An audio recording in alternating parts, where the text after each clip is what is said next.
Assalamualaikum warahmatullahi wabarakatuh. Halo semuanya teman-teman, selamat malam, selamat datang kembali di channel kesayangan kita, channel Ilo Ekstrim. Dan masih bersama saya Ilo dimanapun teman-teman berada. Semoga teman-teman selalu dalam keadaan sehat walafiat, tanpa kekurangan satu apapun, amin amin ya robbal alamin.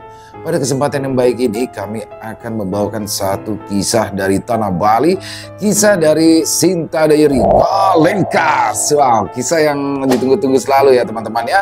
Tapi sebelum kita masuk ke dalam kisahnya, buat teman-teman mungkin yang belum subscribe, bisa diklik dulu tombol subscribe-nya. Jangan lupa lonceng notifikasinya dinyalakan agar teman-teman selalu mendapatkan notifikasi dari konten-konten yang akan kami upload di setiap harinya. Dan kami juga ingin mengucapkan terima kasih ya kepada seluruh teman-teman yang sudah selalu setia hadir, yang sudah selalu mendukung kami. Karena teman-temanlah kami selalu bersemangat berkarya di setiap harinya. Gak pakai berlama-lama lagi, pasti dengan sabaran kan untuk masuk ke dalam kisahnya. Kita langsung saja masuk ke dalam kisahnya. Bunuh horor on. Sosok pengkhianat di sanggar Yama Nalengkas. Pertarungan antara Gandhi dan Kunta semakin memanas, menciptakan gelombang kejut. Setiap kali cakar Gandhi menghantam tubuh panjang Kunta yang dipenuhi dengan jarum tajam. Di udara yang dipenuhi energi liar, kedua pemain itu saling menyerang dengan intensitas yang sama, masing-masing mencoba mendominasi pertarungan. Gandhi melompat ke udara, menyerang dengan cakar yang bersinar merah terang, namun Kunta bergerak dengan lincah menghindari serangan tersebut dan meluncurkan jarum-jarum beracun ke arah Gandhi.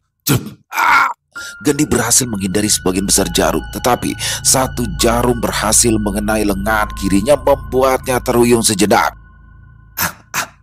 Kau ingat turnamen dulu Gandhi? Kau tidak pernah bisa mengalahkanku. Kau selalu kalah meskipun aku tidak pernah menghancurkanmu secara telak. Namun di pertarungan terbuka kali ini aku pastikan kau akan hancur Gandhi, ucap Kunta sambil tertawa dingin. Gandhi mengepalkan tinjunya, kemarahan terlihat jelas di wajahnya. Jika kau pikir bisa menghancurkan aku, maka cobalah. Turnamen itu berbeda dengan ini. Di sini aku akan menghabisimu. Ceras! Gandhi meluncur maju menyerang dengan cakar, namun serangan itu hanya membuat Kunta mundur sedikit. Sisiknya yang keras melindunginya dari luka serius. Lemah seperti biasa. Kita berada di level yang berbeda Gandhi. Aku sudah melewati banyak pertarungan hidup dan mati, bukan sepertimu yang selalu main di kandang. Kata Kunta sambil melontarkan serangan jarum yang lebih besar. Biar! Serangan itu menghantam Gandhi, membuatnya terhempas ke tanah meskipun tidak fatal. Serangan itu cukup membuat Gandhi kehilangan keseimbangan.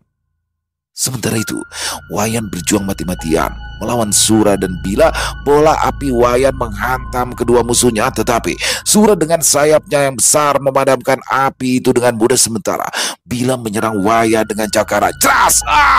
Wayan terluka di bahu kanan, membuatnya semakin sulit untuk menyerang dengan presisi.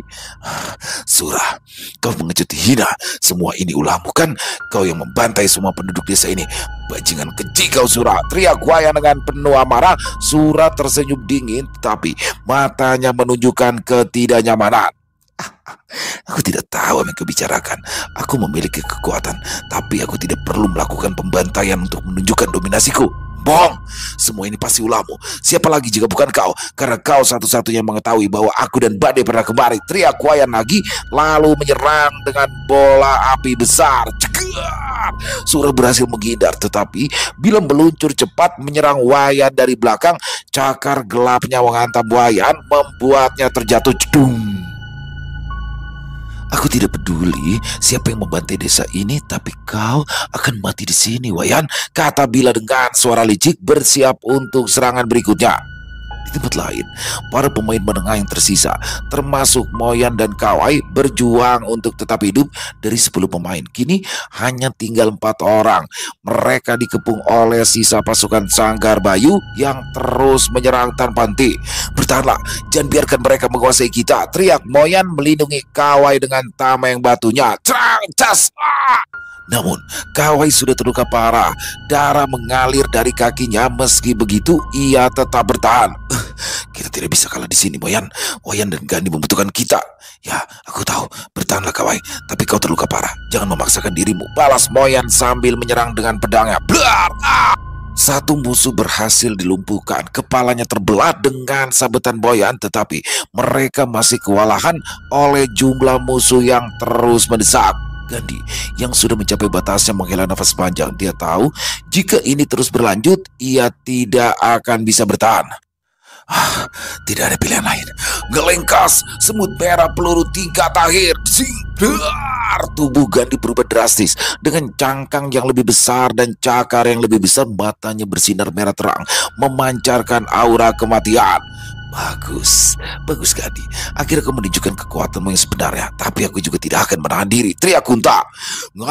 Lengkas, liban 1000 jarum tingkat akhir. Jedar. Tubuh Kunta memanjang dengan jarum-jarum yang lebih tajam dan mematikan. Setiap gerakannya menciptakan suara mendesis yang mengintimidasi. Pertarungan mereka kembali pecah dengan intensitas yang lebih besar. Melihat Wayan yang mulai kelelahan, Sura memutuskan untuk tidak mengulur waktu lagi. Wayan, kau cukup tangguh, tapi ini adalah akhir bagimu. Lengkas, gagak angin tingkat akhir. Sayap Sura menjadi lebih besar, memancarkan aura angin yang lebih tajam. Tubuhnya kini terlihat seperti gabungan manusia dan gagak dengan kuku tajam yang mematikan. Bila meskipun hanya bisa berubah ke tingkat kedua, melihat kesempatan untuk menyerang Wayan yang sudah terluka parah. Mati kau sekarang Wayan, teriak Bila meluncur cepat dengan cakar. Namun Wayan tahu ini adalah momen terakhirnya. Meskipun beresiko, ia tidak memiliki pilihan lain. Lingkas, ayam bulu api tingkat akhir. Tubuh Wayan berubah drastis menjadi gabungan manusia dan ayam dengan bulu yang menyala seperti bara api. Matanya bersinar dengan api yang berkobar, dan aura panas dari tubuhnya membuat Bila berhenti sejenak. Kau membuat kesalahan besar mendekatiku, teriak Wayan menyerang dengan rentetan bulu apinya yang lebih tajam dan mematikan. Bila terluka parah, tubuhnya terhempas ke tanah dengan luka bakar yang menganga dan bulu-bulu api yang menancap di setiap tubuhnya. Terluka parah masih beruntung, besar kemungkinan Bila meregang nyawa. Pertarungan kini mencapai puncaknya dengan Wayan dan Gandhi menghadapi musuh-musuh yang sama-sama telah mencapai batas mereka. Apakah bantuan akan datang sebelum semuanya terlambat, atau mereka harus menyelesaikan pertempuran ini dengan kekuatan akhir mereka? Di tengah medan pertarungan yang penuh dengan darah dan energi liar, Wayan berdiri dengan tubuh diselimuti api yang semakin membakar. Matanya menyala terang seperti bara yang tak akan padam. Tapi di balik kekuatannya luar biasa, Wayan tahu ada resiko besar. Tubuhnya bergetar hebat bukan hanya karena kelelahan, tetapi juga karena ia belum sepenuhnya menguasai perubahan tingkat akhir. Dalam bentuk ini, aura hewan spiritual ayam bulu api mendominasi tubuhnya, membuatnya sulit membedakan teman dari musuh. Jika ia kehilangan kendali, hewan spiritualnya akan mengambil alih dan ia tidak akan pernah bisa kembali menjadi manusia. Yang lebih mengerikan, tubuh manusia tidak dirancang untuk menahan energi besar dari perubahan tingkat akhir ini. Jika Wayan memaksakan terlalu lama, nyawanya mungkin menjadi taruhannya. Namun pilihan lain sudah tidak ada. Wayan menggertakkan giginya, menahan rasa sakit yang menjalar di tubuhnya, dan memfokuskan seluruh kekuatan pada pertarungan di depan matanya. Sial, aku tidak menyangka akan seberat ini. Aku harus menyelesaikan dengan cepat sebelum tubuhku hancur. Batin Wayan. Sementara Bila yang sebelumnya penuh percaya diri kini terjatuh ke tanah dengan luka bakar yang mengerikan. Tubuhnya penuh dengan luka robek dan bulu-bulu api yang menancap seperti duri beracun. Nafasnya terengah-engah, tubuhnya mulai lemah, darah menetes dari setiap sudut tubuhnya. Aku tidak bisa mati di sini. Tidak bisa, gumam Bila dengan suara lemah. Namun ia tak lagi bisa berdiri dengan luka separah itu. Tanpa pertolongan, Bila dipastikan akan tewas dalam hitungan menit. Di hadapan Wayan, Sura berdiri tegak. Meskipun kondisinya tidak sempurna karena luka sebelumnya, Sura tidak menunjukkan rasa takut sedikit pun. Dengan perubahan tingkat akhir, sosoknya terlihat menyeramkan, seperti gabungan manusia dan gagak dengan sayap besar yang bersinar hitam dan kuku tajam yang memancarkan angin mematikan. Aku tidak akan membiarkanmu pergi hidup-hidup, Sura. Kau akan membayar untuk semua yang telah kau lakukan. Teriak Wayan dengan suara yang terdengar seperti dua entitas berbicara bersamaan. Salah satunya adalah hewan spiritual ayam bulu api.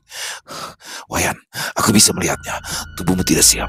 Aku tahu ayam bulu api adalah hewan spiritual yang hebat. Namun sayang, itu sulit untuk dikendalikan. Jawab Sura mengepakkan sayapnya dan menciptakan badai angin tajam yang menyapu area sekitaran.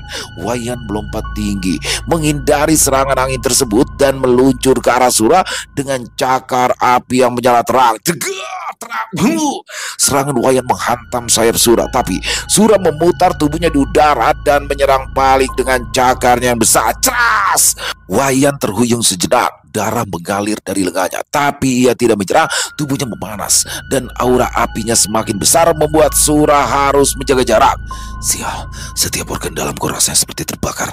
Lebih baik aku mati karena ditelan ayam bulu api daripada kalah dalam pertarungan ini. Batin Wayan. Wayan kembali melakukan serangan dengan aura apinya yang semakin besar, melancarkan serangan terakhir ke arah Sura.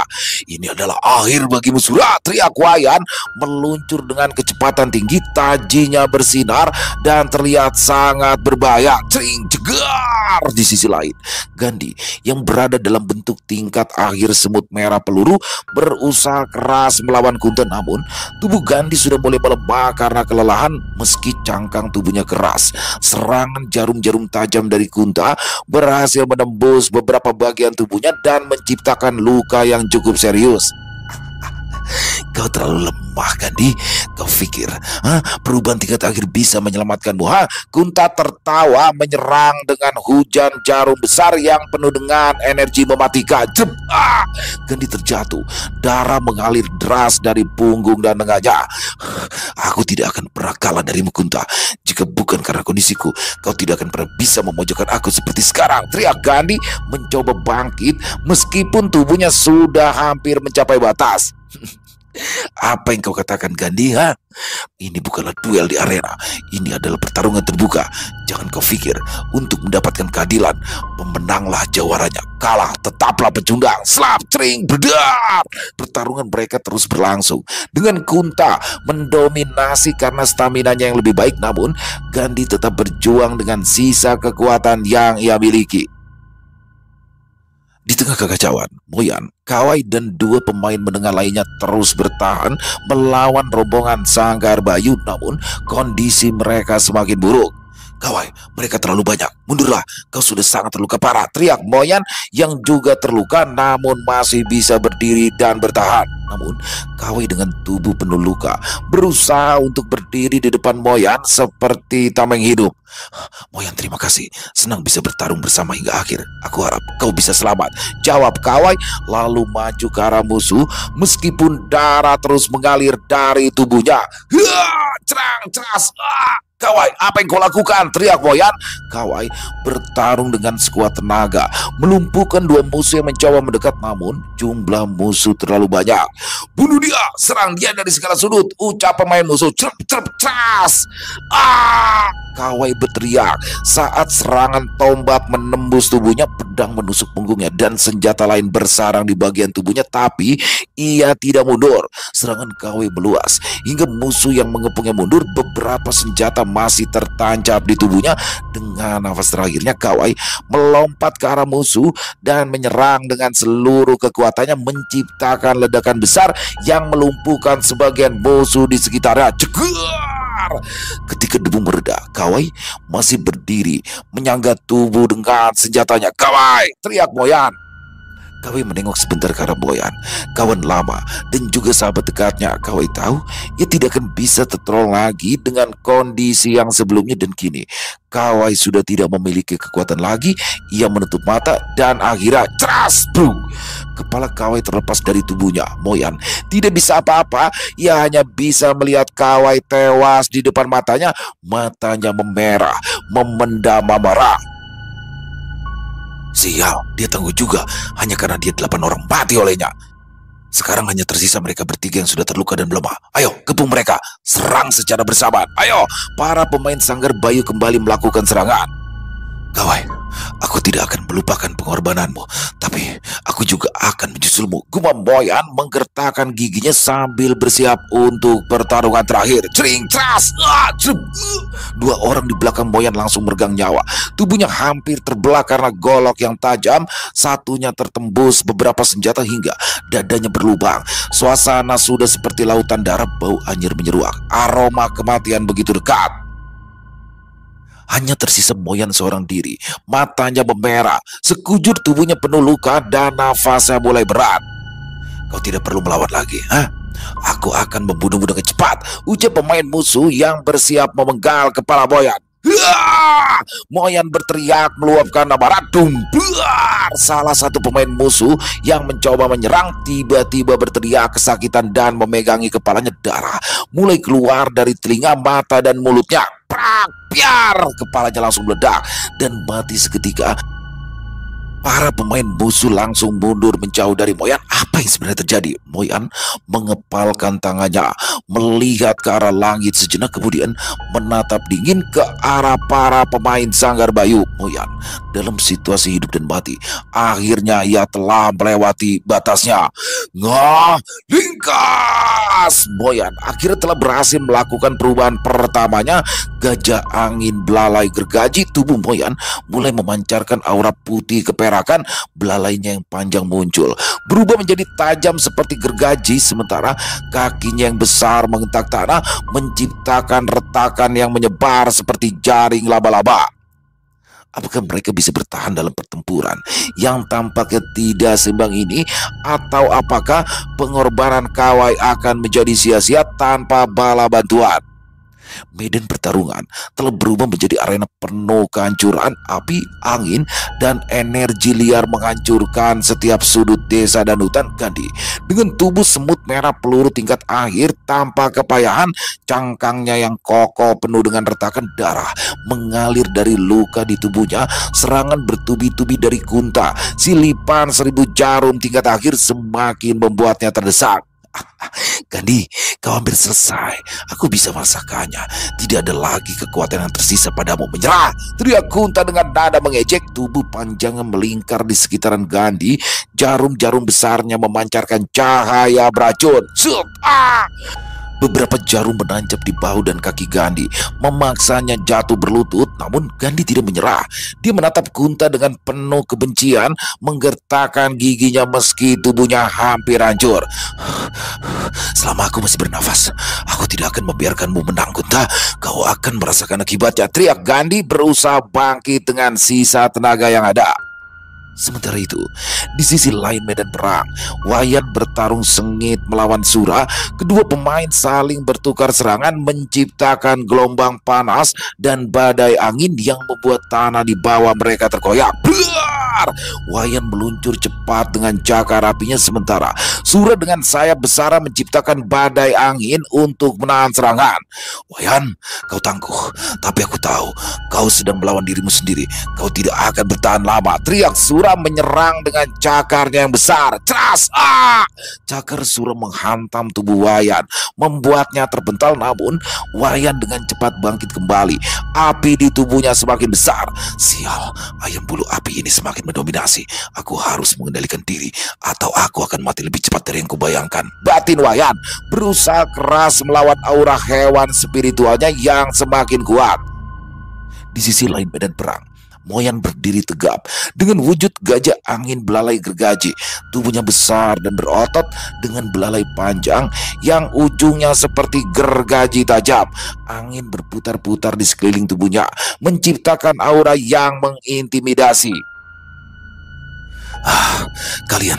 Kalian semua telah membunuh Kawai dan rekanku yang lainnya, dan sekarang kalian akan merasakan balasannya, teriak Moyan. Suaranya menggema diselimuti oleh pusaran angin yang memotong dedaunan di sekitarnya.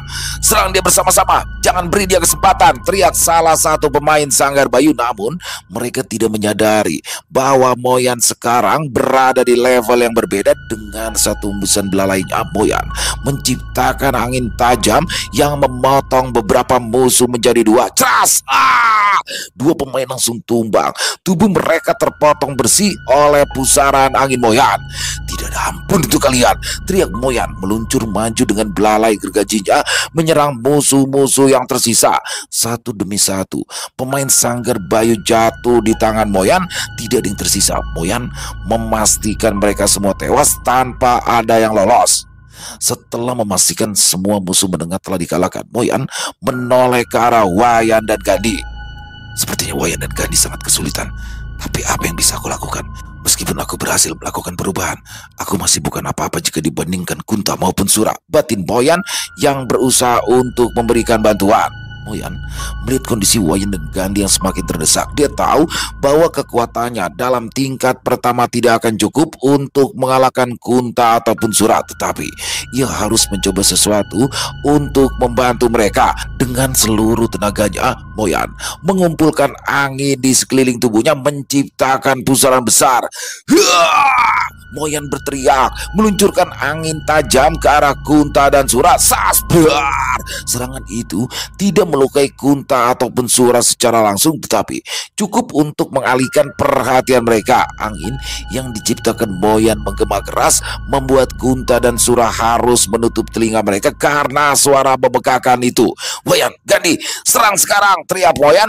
Mendengar itu, Wayan dan Gandhi memanfaatkan celah tersebut dengan kekuatan terakhir mereka.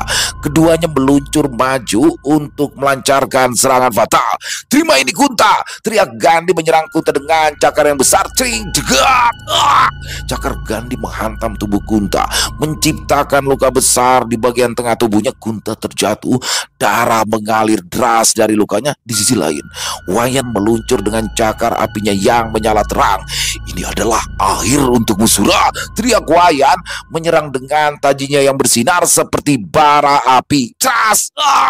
Serangan itu menghantam sayap Sura, membuatnya terjatuh dengan luka bakar yang parah di sayap dan baunya. Meskipun Kunta dan Sura tidak tewas, mereka mengalami luka yang sangat serius.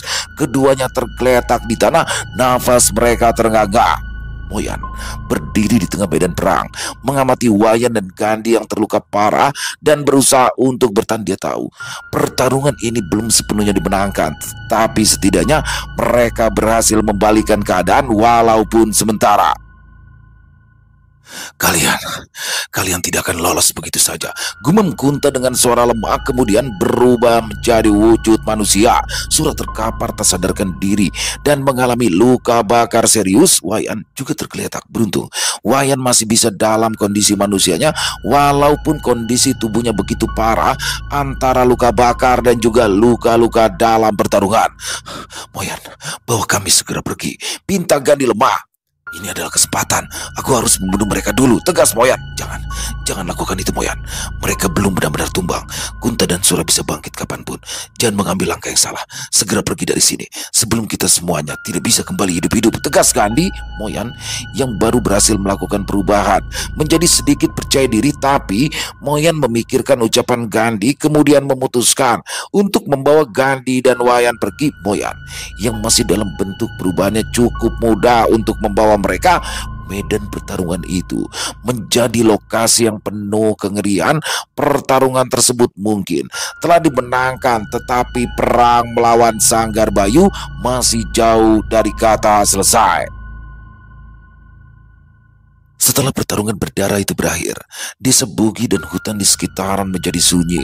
Keheningan yang mencekam menggantikan suara ledakan, jeritan, dan denting senjata yang sebelumnya mendominasi.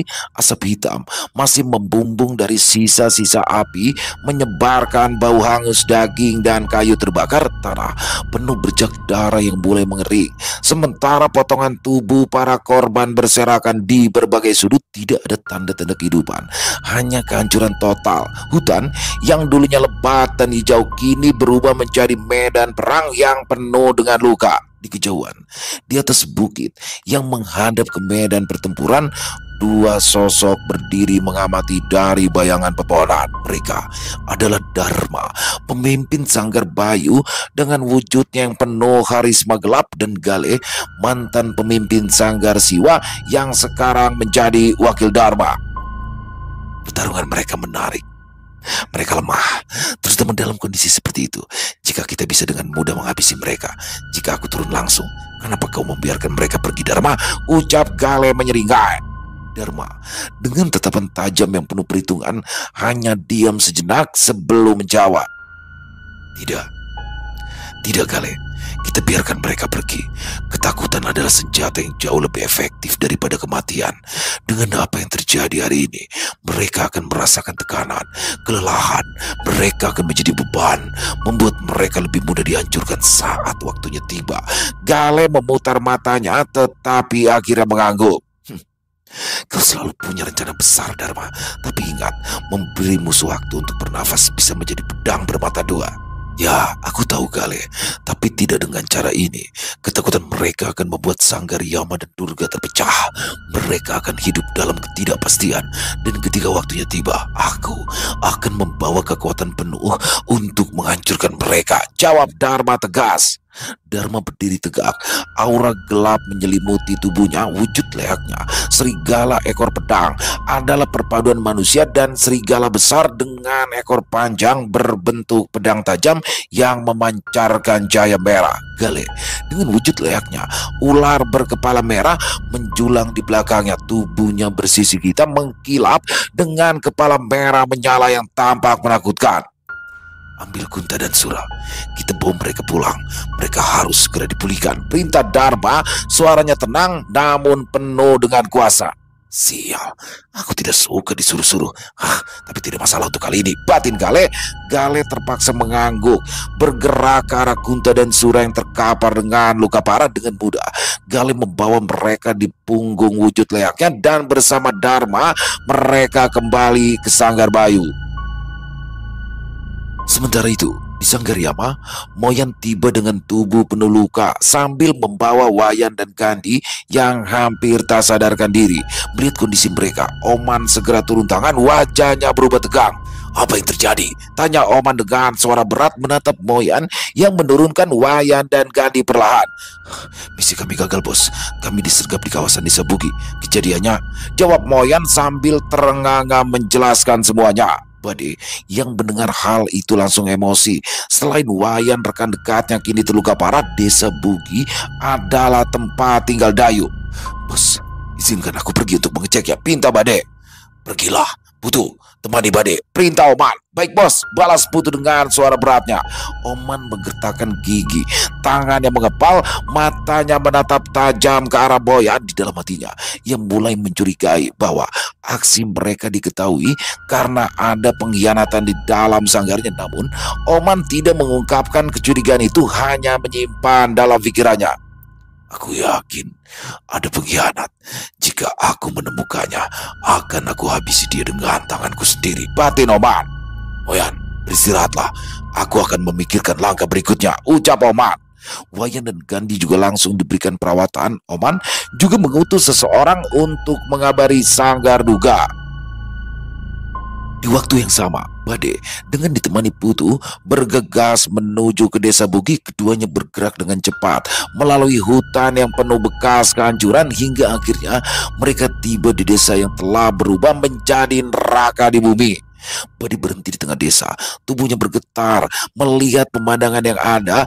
Mayat-mayat warga berserakan, beberapa tubuh tak utuh dan yang lain hangus terbakar. Rumah-rumah yang dulunya berdiri kokoh kini hanya menyisakan puing-puing. Bade menunduk, rasa bersalah melingkupinya.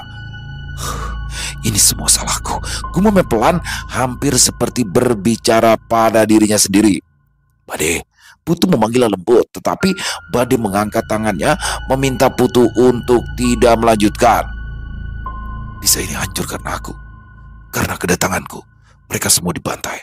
Dayu dan anak-anaknya. Suara Bade pecah.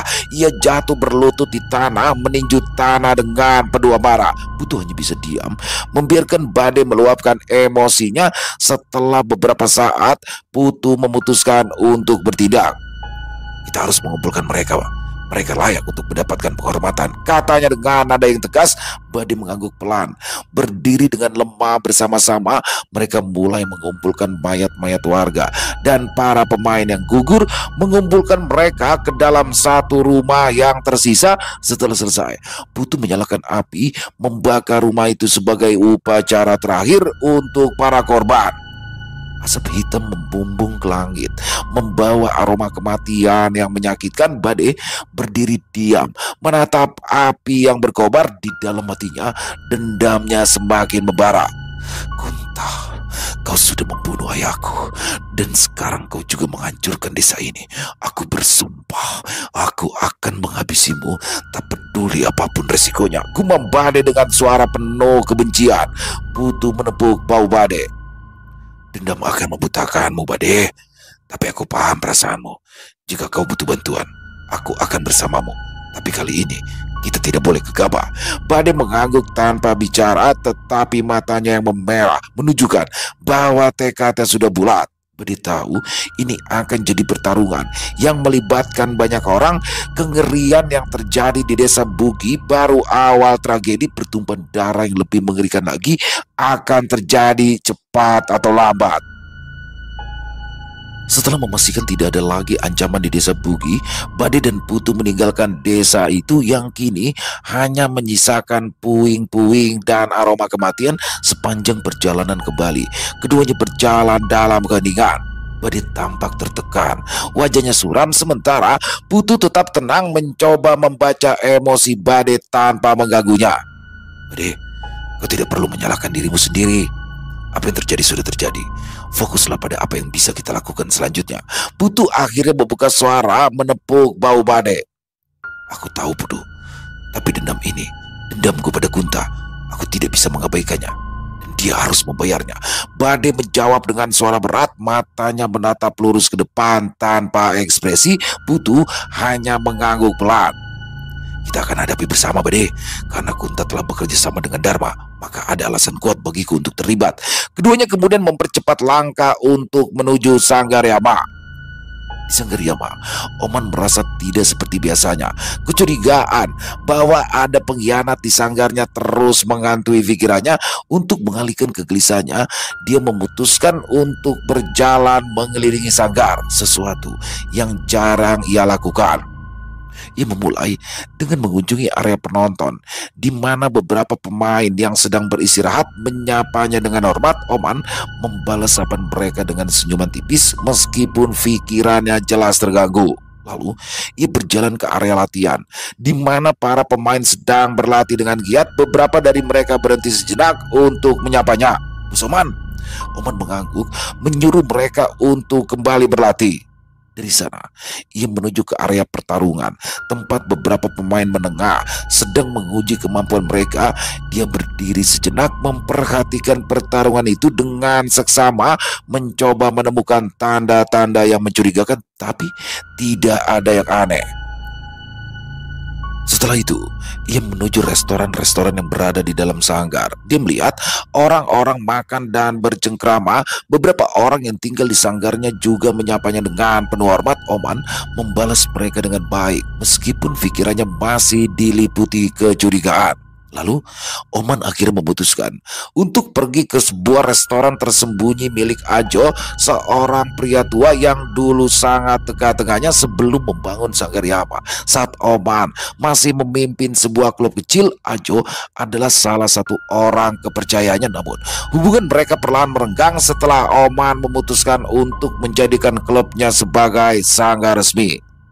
Saat Oman masuk ke restoran itu, beberapa pemain yang sedang makan segera berdiri dan menyapanya dengan hormat dan hendak pergi. Namun Oman melarang mereka. "Duduklah, nikmati saja makanan kalian. Aku hanya lewat," ucap Oman dengan tenang, membuat mereka kembali duduk. Tak lama kemudian, Ajo, pemilik restoran itu, muncul dari dapur. Pria tua dengan rambut putih tipis dan senyuman ramah itu menyambut Oman. "Oman, apa yang membawamu ke sini? Sudah lama kau tidak datang." "Ajo, aku butuh bicara denganmu," jawab Oman singkat. Ajo mengangguk, mengisyaratkan Oman untuk masuk ke sebuah ruangan kecil di bagian belakang restoran. Di sana, keduanya duduk dan Oman mulai mengungkapkan kegelisahannya. "Ajo, ada sesuatu yang menggangguku. Aku merasa ada yang tidak beres di sanggar ini. Seolah-olah seseorang sedang bermain di belakangku," terang Oman. Ajo mendengarkan dengan seksama, menatap Oman dengan pandangan penuh perhatian. "Oman, kau telah membangun sesuatu yang besar. Dalam organisasi sebesar itu, selalu ada risiko pengkhianatan. Tapi jangan biarkan kecurigaanmu menghancurkanmu. Periksa semuanya dengan kepala dingin. Ah, aku takut jika aku salah, aku bisa kehilangan kepercayaan dari mereka, Ajo. Kadang-kadang, untuk melindungi yang lebih besar, kau harus membuat keputusan sulit. Jangan biarkan kelembutan hatimu membuatmu ragu, Oman. Percakapan itu berlangsung lama dengan Ajo memberikan berbagai saran. Oman, meskipun sedikit lebih tenang, tetap merasa ada sesuatu yang tidak benar. Setelah Oman pergi, senyum ramah di wajah Ajo menghilang, digantikan oleh ekspresi gelap. Ia berdiri di dapurnya, mengamati pisau-pisau yang tersusun rapi di meja. Dulu, kau selalu memberikan apa yang aku minta, Oman. Tapi sekarang, kau membatasi semua kebutuhanku. Kau hanya datang ketika butuh sesuatu dariku. Gumam Ajo pelan, matanya berjibit. Ya, Ajo pernah menjadi orang terdekat Oman yang paling setia, tetapi kebutuhannya akan daging manusia yang dulu sering dipenuhi oleh Oman kini tak lagi didukung. Sejak Sanggar Yama berdiri, Oman menolak memberikan apa yang diminta Ajo dengan alasan menjaga reputasi Sanggar. Oman, aku memberikanmu semua yang kau butuhkan untuk sampai ke tempatmu sekarang. Tapi kau lupa, tanpa aku kau bukan siapa-siapa. Kau menjadi sok suci. Kau tetaplah Oman. Dengan perubahanmu ini, Oman, mungkin sanggarmu tidak akan bertahan lama. Gumam meliri sambil memotong daging ayam.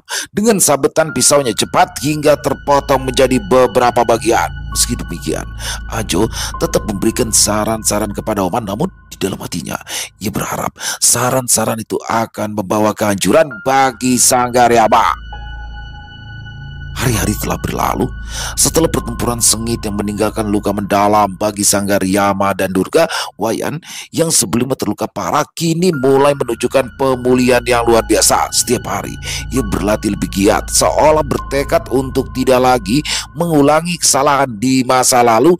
Aura kepercayaan diri dan kekuatannya terlihat lebih besar dari sebelumnya. Di sisi lain, Gandhi yang terluka lebih parah langsung dipindahkan ke Sanggar Durga oleh Simon.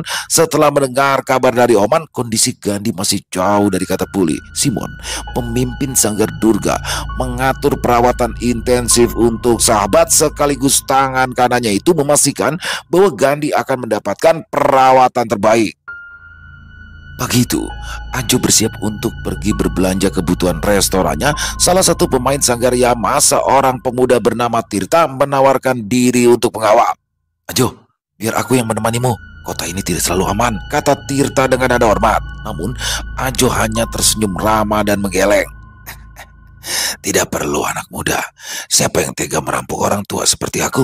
Lagi pula perjalanan ini tidak jauh. Baiklah jika begitu, Ajo.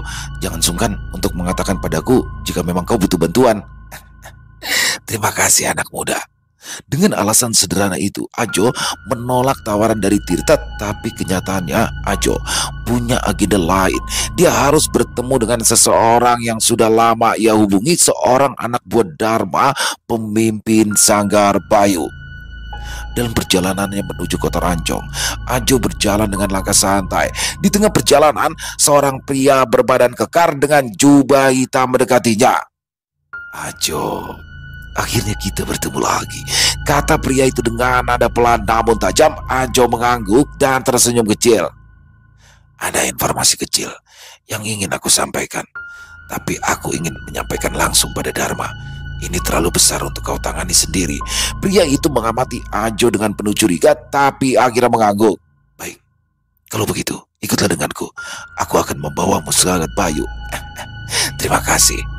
Perjalanan itu membawa Ajo melintasi jalan-jalan sepi diapit oleh hutan yang lebat. Setelah beberapa waktu, mereka pun tiba di kota Rancong, kota kecil yang menjadi markas Sanggar Bayu. Di sana, suasana terlihat tenang, tetapi ada ketegangan yang tersembunyi. Banyak pemain Sanggar Bayu berkeliaran dengan mata penuh kewaspadaan. Kota ini tidak pernah berubah, tapi selalu menyimpan misteri, gumam Ajo. Di dalam markas utama Sanggar Bayu, Dharma, Gale, Kunta, dan beberapa pemain inti lainnya sedang berdiskusi di ruang pertemuan. Peta besar terpampang di meja, menampilkan lokasi Sanggar Yama dan Sanggar Durga. Kita tidak bisa menyerang mereka berdua sekaligus. Jika kita terlalu serakah, kita bisa kalah di kedua sisi. Kita harus memilih target yang paling lemah terlebih dulu, ujar Gale, mantan pemimpin Sanggar Siwa dengan nada yang dingin. Kunta mengangguk setuju. Ya, Sanggar Durga melemah karena Gandhi dalam kondisi terluka parah. Aku rasa mereka lebih lemah saat ini. Tapi Sanggar Yama, Oman adalah masalah besar.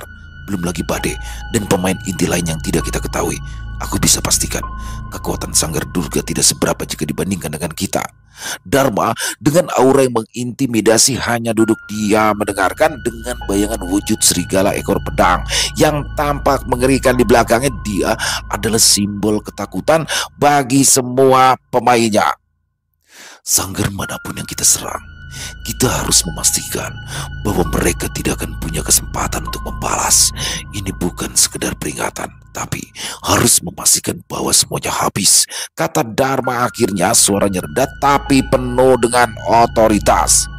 Diskusi mereka terus berlanjut dengan berbagai pendapat hingga akhirnya pintu ruang diskusi diketuk. Salah seorang penjaga masuk dan membungkuk hormat. Tuan Dharma, seseorang bernama Ajo telah tiba. Dia ingin berbicara langsung dengan Anda. Dharma melirik Gale yang mengangguk kecil. Bawa dia masuk. Ajo masuk ke ruangan itu dengan tenang. Wajahnya yang tua nampak tenang, tetapi matanya memancarkan kecerdikan. Setelah memperkenalkan diri, ia langsung menyampaikan maksud kedatangannya.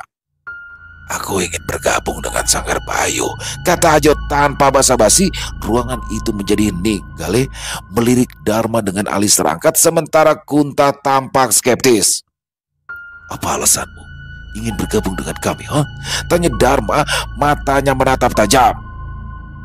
Aku butuh daging manusia. Sanggar Yama tidak lagi memenuhi kebutuhanku. Mereka menjadi terlalu sombong semenjak mendirikan Sanggar dan mengabaikan orang tua lemah ini. Tapi jika aku bergabung dengan kalian, aku yakin kalian bisa menyediakan apa yang aku butuhkan, jawab Ajo tanpa ragu. Gale tertawa kecil sementara Dharma mengangkat alis. Kau datang dengan tawaran menarik, Ajo. Tapi apa yang bisa kau berikan untuk kami, Aku sudah membuktikan kemampuanku sebelumnya, bukan? Informasi yang aku berikan tentang misi Wayan dan Gandhi sangat akurat. Tapi aku punya lebih banyak lagi. Aku tahu kelemahan Sanggar Yama. Aku tahu tata letak mereka. Dan aku tahu kegelisahan apa yang sedang dialami Oman. Terang, Ajo. Dharma menatap Ajo dengan penuh pertimbangan. Setelah beberapa saat ia mengangguk. Baiklah, jika informasi yang kau berikan benar, aku akan memberikanmu apa yang kau butuhkan. Daging manusia segar setiap harinya. Tapi jangan pernah berpikir untuk mengkhianatiku, Ajo. Ajo tersenyum kecil lalu membungkuk hormat. Kesetiaanku milik Sanggar Bayu, Tuan Dharma. Setelah Ajo pergi, Dharma memutar pikirannya. Informasi yang diberikan Ajo sangat berharga. Gale dengan wujud bayangan ular berkepala merah di belakangnya mendekati meja peta. Jika apa yang dikatakan benar, kita harus menyerang Sanggar Yama terlebih dahulu. Kelemahan Oman adalah pintu masuk kita untuk menghancurkan mereka. Kunta, meskipun masih terluka, menyeringai. Ya, setelah kita menghancurkan Sanggar Yama, Sanggar Durga akan menjadi lebih mudah. Dharma mengangguk. Baiklah, mulai sekarang fokus kita adalah Sanggar Yama. Persiapkan semua pemain. Ini adalah awal dari akhir mereka. Kesepakatan telah dibuat dan Sanggar Bayu bersiap untuk melancarkan serangan besar-besaran ke Sanggar Yama. Dengan Ajo di pihak mereka, keunggulan Sanggar Bayu semakin nyata. Namun, apakah Oman dan pemain-pemainnya akan siap menghadapi ancaman yang semakin dekat, atau apakah pengkhianatan Ajo akan menjadi awal dari kehancuran Sanggar Yama? Pertempuran besar semakin dekat dan darah pasti akan kembali tumpah. Selesai. Wow, Luar biasa, kisah Ngalengkas ya, udah masuk season 2 teman-teman ya. Ini udah yang kedua dari season 2 ini dan semakin menarik saja bagaimana akhirnya Wayan dan kawan-kawan berhasil. Ya sebenarnya kemenangan ada di pihak Wayan ya, tapi intinya dua-duanya terluka dan ternyata ada sosok pengkhianat di dalam orang-orang kepercayaan daripada Bos Oman, sosok Ajo. Nggak nyangka banget ya, tapi memang Ajo ini kelihatan tuh pas terakhir dia komunikasi dengan Bos Oman, dia kayak nggak suka ketika dimana Bos Oman sudah melarang Ajo untuk menyajikan makanan-makanan yang ekstrim yang mana dari daging manusia. Aduh, jadi semenjak Sanggar Yama ini terbentuk, setelah dari tadinya klub Oman, udah di situ Ajo kehilangan banyak para pelanggan dan inilah yang mendasari Ajo akhirnya berkhianat dan beralih kepada Dharma Sanggar Bayu. Keren banget ya. Makin penasaran untuk nextnya bagaimana ya teman-teman ya. Dan semakin menarik. Terima kasih Sinta Deiri atas kisah yang luar biasanya. Ditunggu lagi kisah-kisah selanjutnya dan semoga saja kisah barusan bisa menghibur teman-teman semua ya, para pecinta penikmat horor misteri, lebih khususnya lagi kepada para subscriber dari channel Ilo Extreme. Buat yang punya komentar lain, yang punya pendapat lain tentang kisah barusan, silahkan bisa menuliskan di dalam kolom komentar ataupun hanya sekedar saling menyapa. Insya Allah kami akan menjawab satu persatu. Buat yang suka dengan videonya, bisa diklik tombol like-nya ya, tombol jempolnya boleh juga dong. Di-share link video ini ke teman-teman yang lain agar juga ikut merasa terhibur. Dan buat teman-teman mungkin yang baru bergabung atau yang sudah lama bergabung tapi ternyata lupa nih belum diklik tombol subscribe-nya, ayo dong bisa diklik dulu tombol subscribe-nya, jangan lupa lonceng notifikasinya dinyalakan agar teman-teman selalu mendapatkan notifikasi dari konten-konten yang akan kami upload di setiap harinya. Dan untuk channel Ilo Extreme, kami upload setiap hari ya teman-teman ya, setiap malam jam 7 malam waktu Indonesia bagian Barat. Oh iya, buat teman-teman mungkin yang punya kisah horor misteri ya, yang diangkat dari kisah nyata, yang berdasarkan pengalaman pribadi, apabila mungkin berkenan untuk dibawakan di channel kami, silakan bisa mengirimkannya ke nomor telepon kami yang ada di bawah sini. Bebas ya, dalam bentuk tulisan boleh, dalam bentuk rekaman suara boleh, pokoknya senyamannya teman-teman aja. Dan buat teman-teman yang sudah mengirimkan kisah, kami ucapkan terima kasih. Buat teman-teman yang sudah mengirimkan kisah tapi belum sempat dibawakan, harap bersabar ya, karena memang harus melalui proses penggarapan terlebih dahulu ya, agar bisa lebih dinikmati lagi oleh teman-teman yang lainnya. Di akhir kata, saya Ilo mengucapkan permohonan maaf apabila mungkin dalam pembawaan kisahnya ada kata-kata saya yang salah ataupun ada kata-kata saya mungkin yang kurang berkenan. Saya mohon dibukakan pintu maaf yang seluas-luasnya. Dan sampai berjumpa lagi di konten-konten kami selanjutnya yang pasti tidak kalah gerinya, yang pasti tidak kalah seramnya. Masih bersama saya Ilo di channel Ilo Extreme. Salam sehat, sukses selalu untuk kita semua. Wassalamualaikum warahmatullahi wabarakatuh.